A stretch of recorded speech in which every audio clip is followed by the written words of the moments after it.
আধিপত্য বিস্তারকে কেন্দ্র করে রাজশাহীর পুঠিয়ার বিড়ালদহে বিএনপির দুপক্ষের মধ্যে সংঘর্ষ হয়েছে। পরিস্থিতি নিয়ন্ত্রণে রাখতে ঘটনাস্থলে পৌঁছেছে যৌথ বাহিনী ও পুলিশ সদস্যরা। এ বিষয়ে আরো জানবো, আমাদের সাথে যোগ দিচ্ছেন সহকর্মী তারেক মাহমুদ। তারেক, বর্তমানে কি অবস্থা দেখছেন?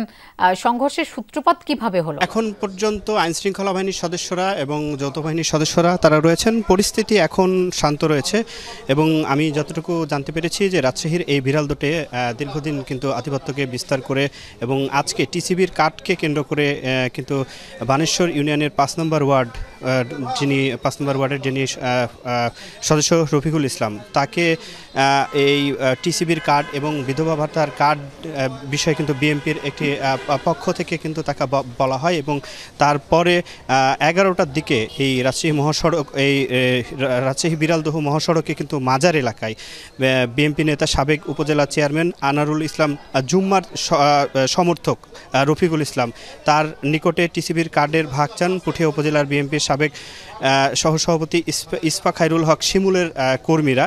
এবং এরপরে কিন্তু আজকে ১১টার দিকে রফিকুল ইসলামকে মহাসড়কের ওপরে কিন্তু পিটিয়ে প্রথমে ছুরিকাঘাত করা হয় এবং তারপরে তাকে উদ্ধার করে রাজশাহী মেডিকেল কলেজ হাসপাতালে নিয়ে যাওয়া হয়।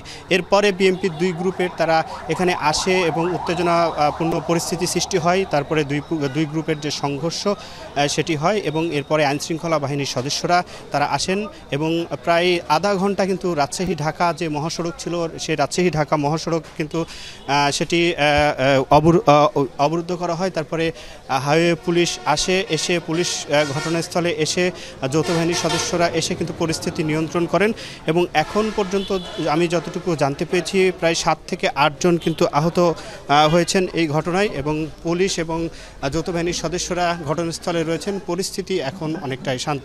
লোপা। তারেক, আপনাকে ধন্যবাদ আমাদের সাথে যোগ দেওয়ার জন্য।